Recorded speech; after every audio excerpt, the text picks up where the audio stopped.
Robin is going to be playing as Sadako on the PTB. This is the PTB, so he doesn't really have any perks. These are sort of just things he found on his blood web. So I'm not really going to say like, oh, this is a good or bad build. This is really just whatever he could find on the PTB. But we'll see how he does. So let's see how he does.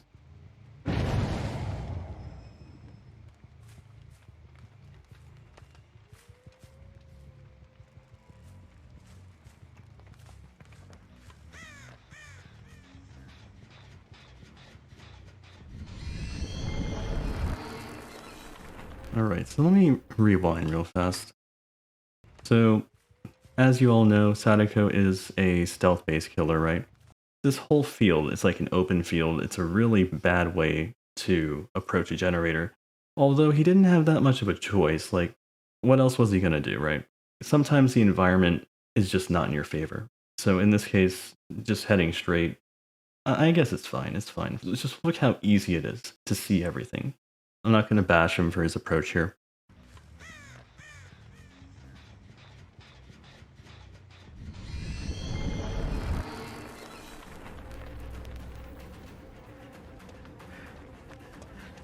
A bit early on the swing. Oh, there you go.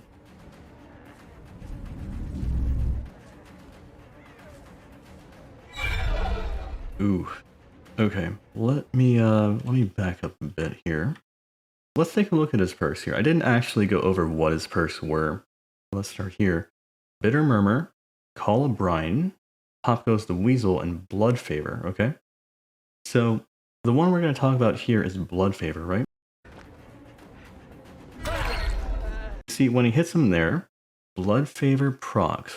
And in case you don't know what Blood Favor does, Blood Favor blocks the pallets within 32 meters when you injure a survivor.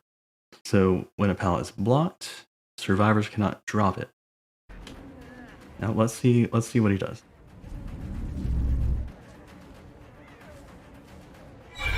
So you see, he missed his swing there, right? Like, he didn't even need to swing. If he had remembered that he had this perk here, he wouldn't have swung. Because he would have known, oh, the pallet's blocked, I can just run through it. It's kind of I'm not going to call it a small thing because he picked the perk, he should know what it does and in what scenario it activates, right? But you can forget you have this perk. I've forgotten I had this perk. I'm not going to say it's fine, but it's understandable.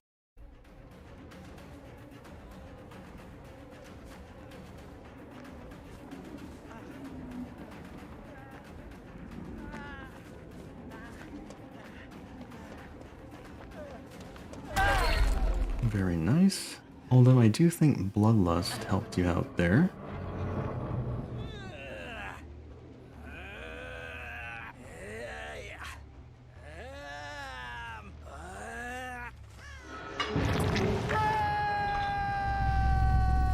Okay, let's go back here.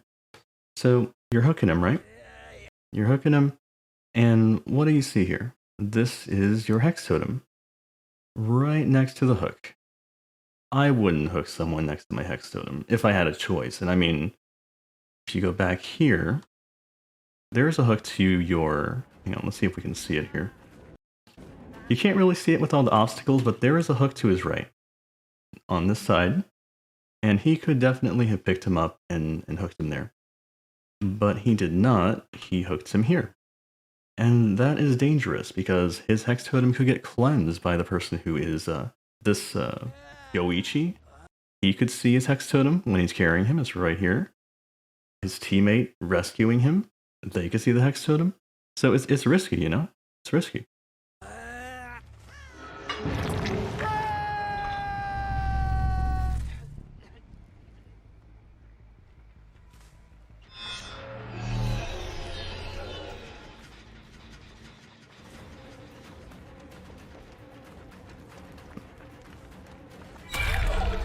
Nice mind game there.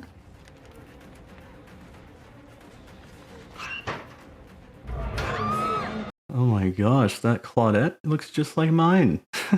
It's like watching myself get pulled out of a locker. But let me rewind here. So he teleports to the TV next to the gen, right? And he has Pop Goes the Weasel here. And this gen actually has a lot of progress on it.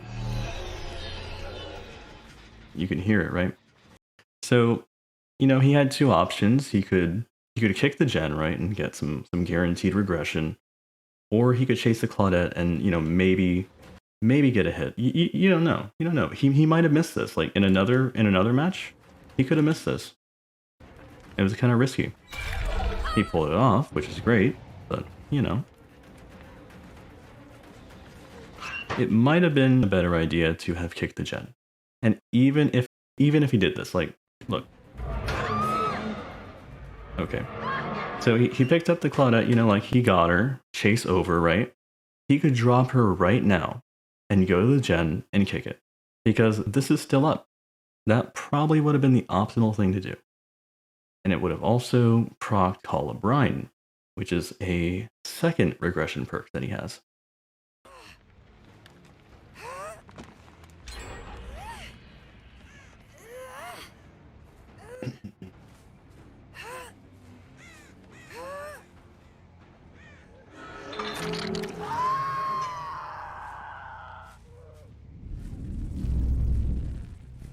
So I do want to mention, you hooked her right here, right? Okay. And then you get your pop, right? Why not go back to the gen that you were just at and kick it? I mean, you have your pop up again. That gen had a lot of progress. You could go back and kick it, get some guaranteed time added to your match, you know?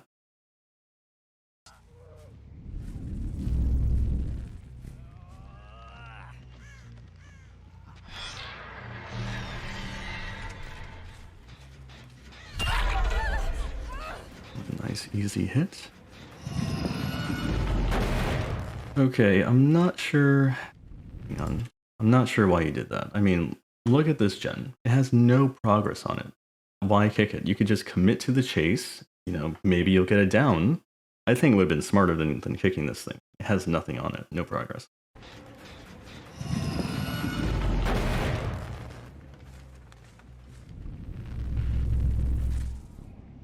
Give me a second.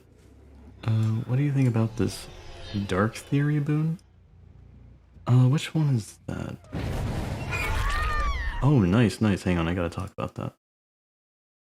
So, after he kicks the jet, he predicted that the Claudette would run over to around where this hook is, okay?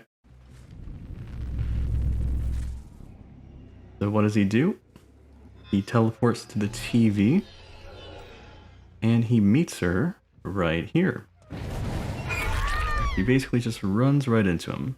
So that's a very nice play. I will give him a key for that one. You know, like a key moment.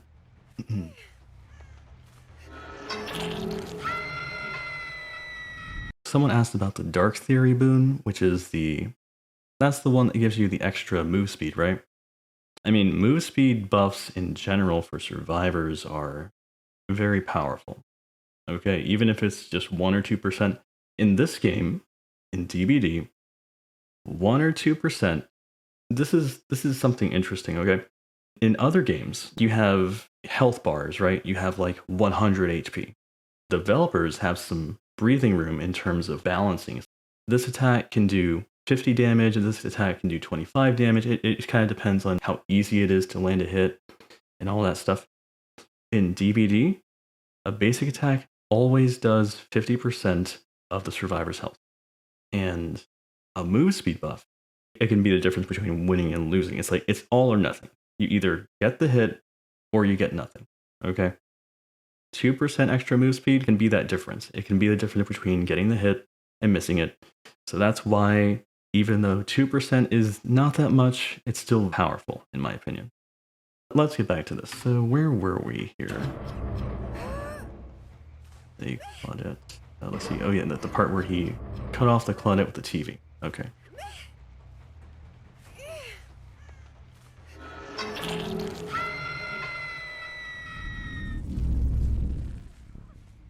this is Lori with her Object of Obsession perk, as you can see. In my opinion, Object, since they reworked it, is not a good idea to bring into the game. It's just a bad idea with how many stealth killers there are now. Undetectable means no aura reveal. So the only person getting a benefit from Object of Obsession is the killer here. Killer can see her, she cannot see the killer. That's pretty scary.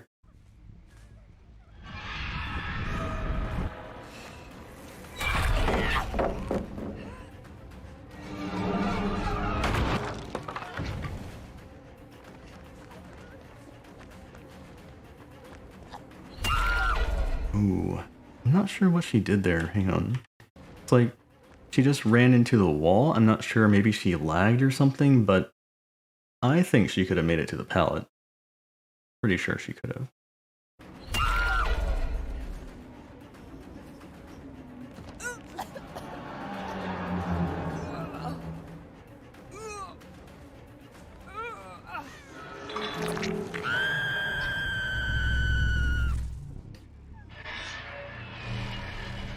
See, teleporting over here, and oh, good job. You do eventually get to regressing that gen. That's nice.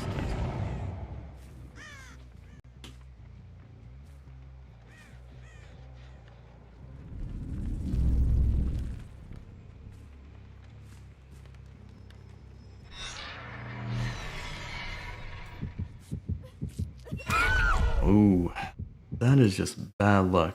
Okay. You just happen to teleport to the TV she was healing at, and it just so happens she got full condemn stacks after your projection. So he can Amori her right now.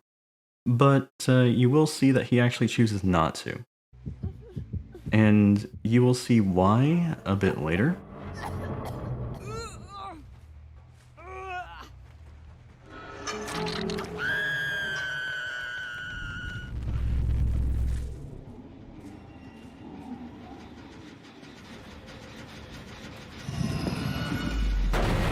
Getting some pop value there.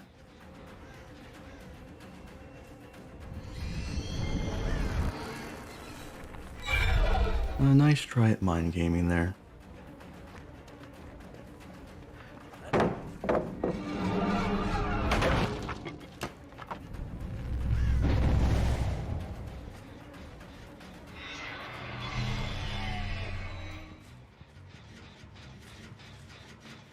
Got a quiet who just kind of waddles into you there. Okay.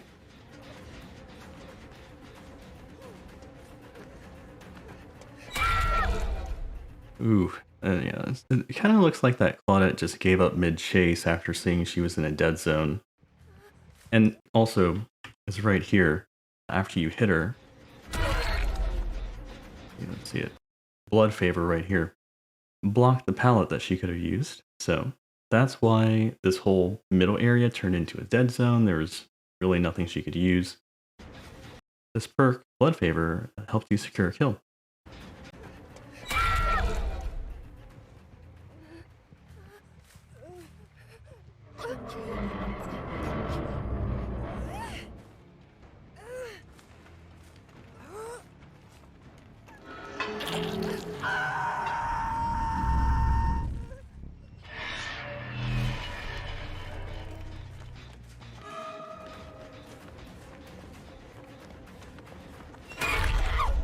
What is this Lori doing?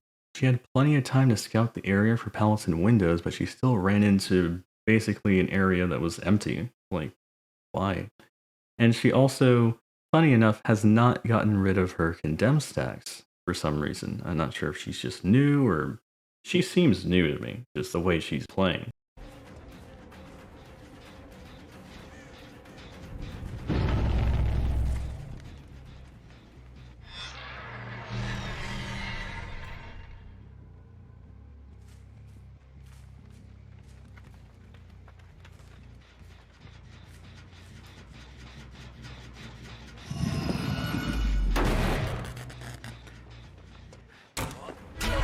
Ooh, okay.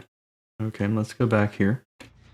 So I'm pretty sure you saw him. Pretty obvious here. Let's right here, you can see Yoichi right behind this gen.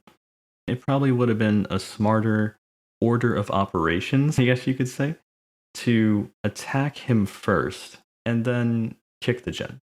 Because there's nothing here. There's nothing here to save him from you if you were to go back there and try and attack him. But kicking this gen gave him enough time to get to a window.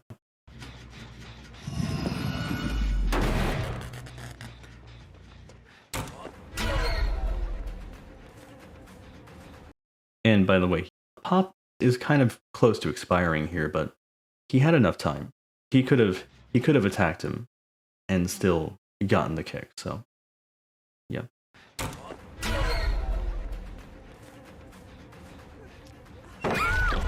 Oh, what is that Claudette doing? That was entirely her fault. She did not respect your presence and kept healing even though you were 10 meters away from her. And as you will see, he has a Mori here. This is why he did not Mori the lorry. Mori the lorry. It rhymes. But yeah, he didn't Mori the lorry earlier because he wants to kill everybody with this.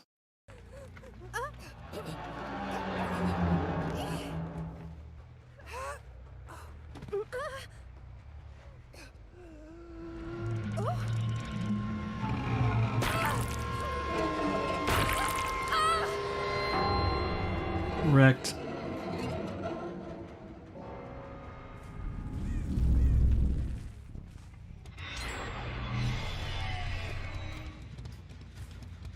The bitter murmur right there, giving you a bit of info.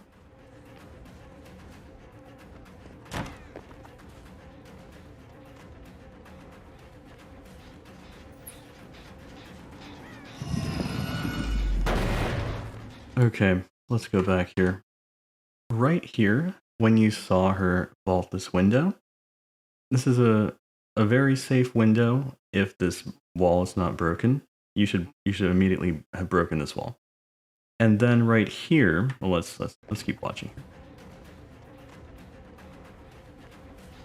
So you see he just decides to stop chasing her, okay.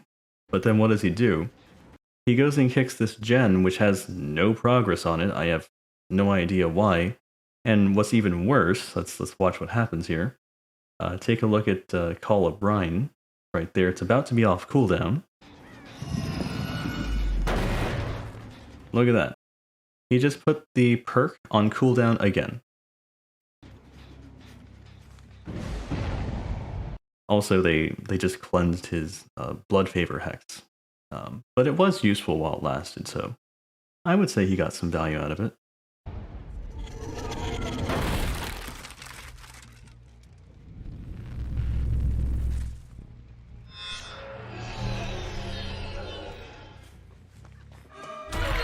Oh my gosh, this lorry just ran straight into you.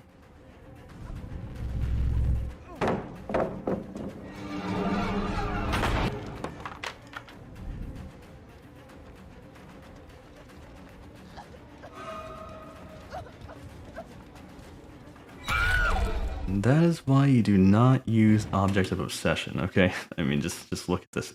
It is just giving the killer free information. There's really no reason to run this perk anymore. It's not just about stealth killers either. There are so many perks that can grant undetectable now, it just doesn't make sense to run this perk. It just hampers you if you're a survivor.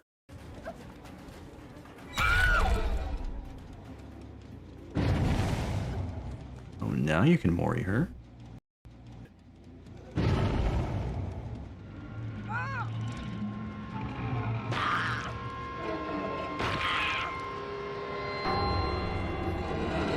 And there goes another one.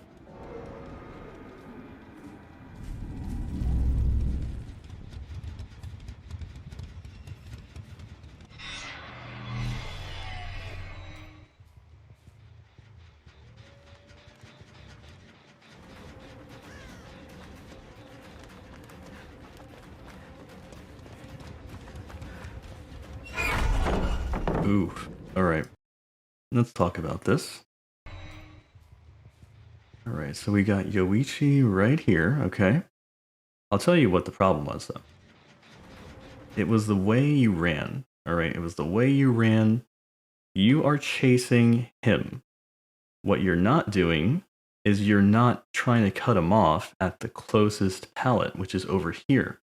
If you had ran straight this way instead of trying to chase him, you could have gotten a hit. It was really just about the shortest path to your destination is a straight line, and your destination is wherever they are trying to go. Okay, so he's trying to go to the pallet. You just need to run straight to the pallet. That's what you need to do. Do not chase him. There's nothing over here to save him. If he tries to, run back here, just cut him off. No problem. The only thing you should be concerned about is the pallet over here.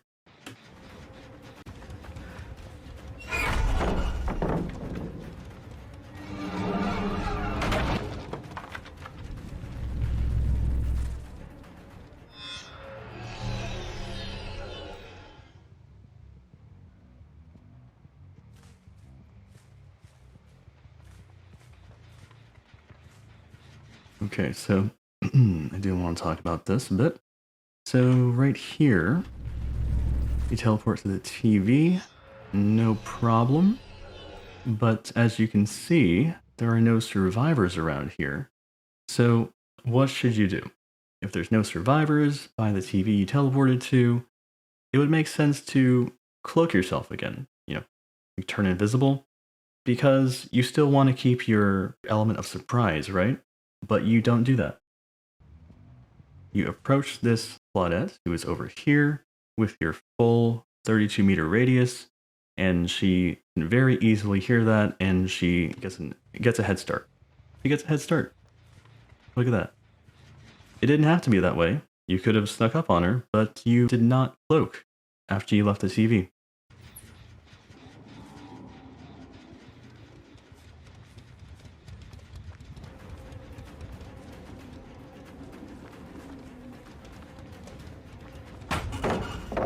It's done.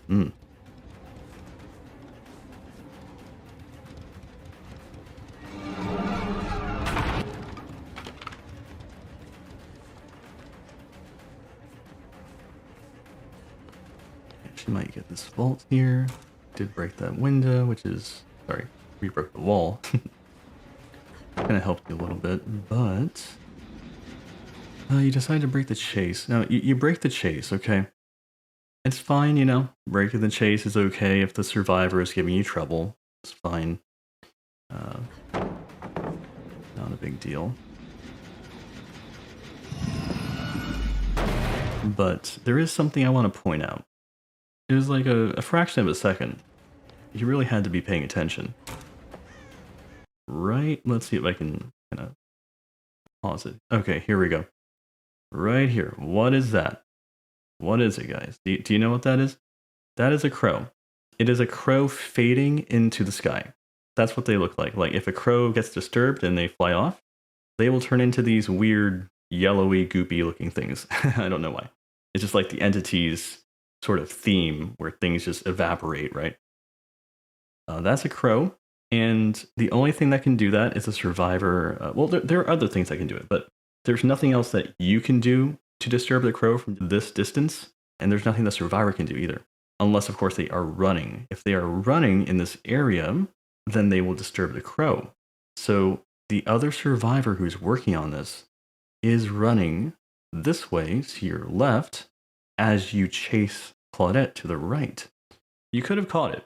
You could have caught it, and you probably could have gotten an easy hit on Yoichi, since as you know, there is nothing over here. There are no pallets. You broke the pallet behind you. But still, it was kind of hard to see. I totally understand you not seeing that.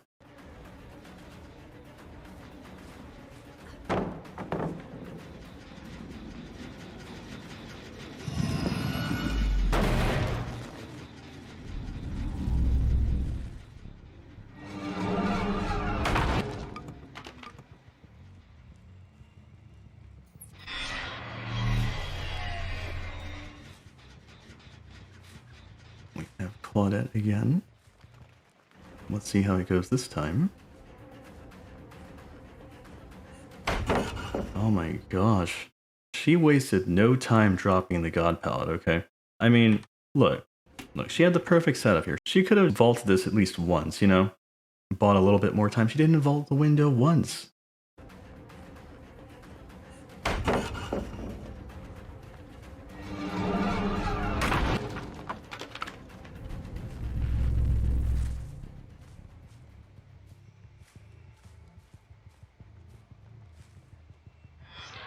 Do decide to teleport to that. Try and cut her off. We dropped the pallet early.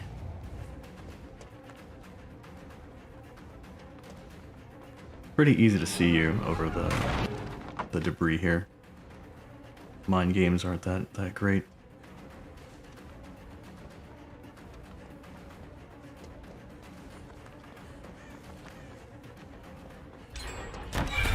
Oh man. Okay. Let's rewind here. Can anybody tell me? Anybody tell me what went wrong?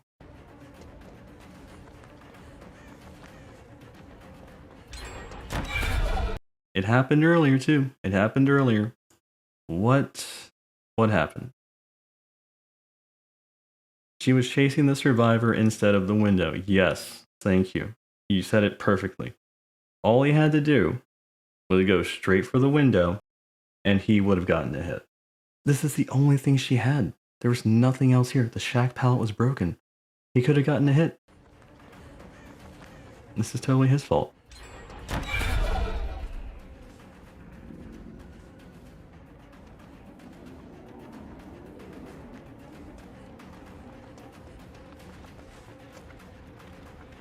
Oh wow, did you guys see that? Hang on.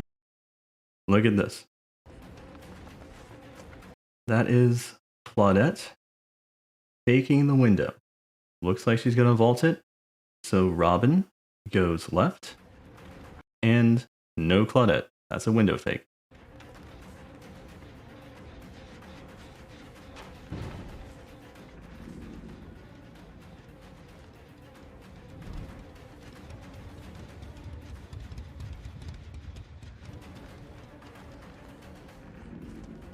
There's a dead zone though. Oh, it's broken here. See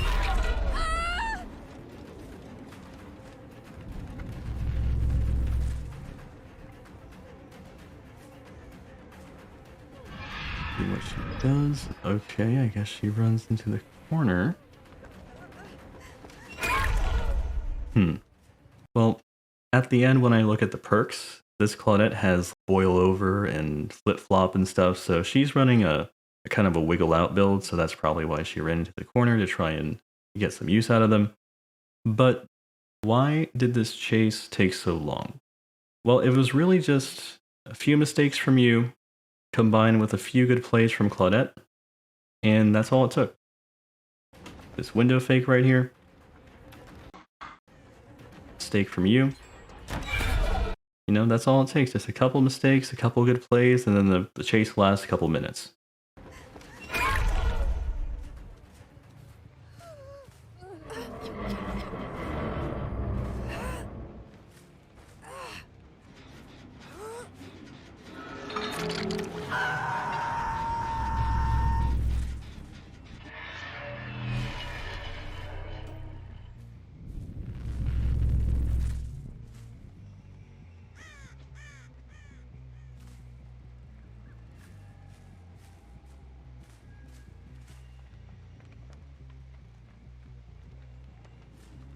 And Claudette killed herself on hook. And it looks like Yoichi also gave up.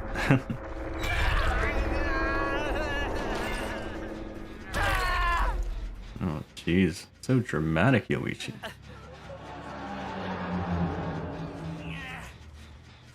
But yeah, that's basically the game. Took some... Let's fast forward to the perk screen. See, we got the Claudette, who scored the most, with Flip Flop, Power Struggle, Tenacity, Boil Over. So all of these were wiggle perks. And we had a D-Strike, we had a Slippery Meat, yeah.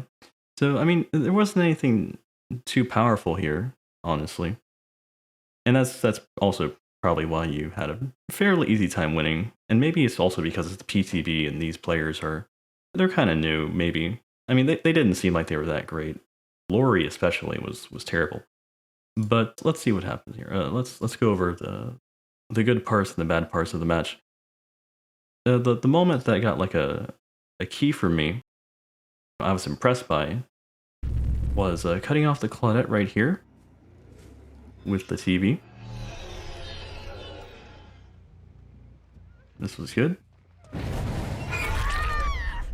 That's nice. And he was making use of his TVs to patrol the map. I can fast forward to a part where he does that.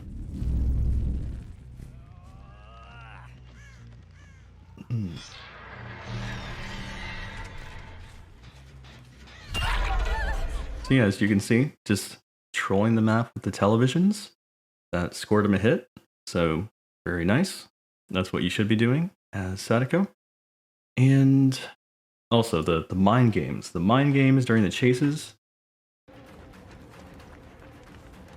You know, like right there. Being able to mind game survivors like that, he was able to cut his chase times down a bit. But he also made some mistakes, obviously. Like forgetting that he had blood favor at the beginning. Like right here, he whacked Yoichi right there.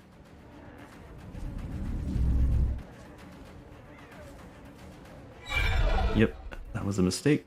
What else did he do? This happened twice, actually. He kicked gens that didn't need to be kicked. They had no progress on them, and he kicked them anyways. It was really silly. There was also... Oh, this was a big one, actually. Big no-no. Big no-no. Let's fast forward. Yep, right here.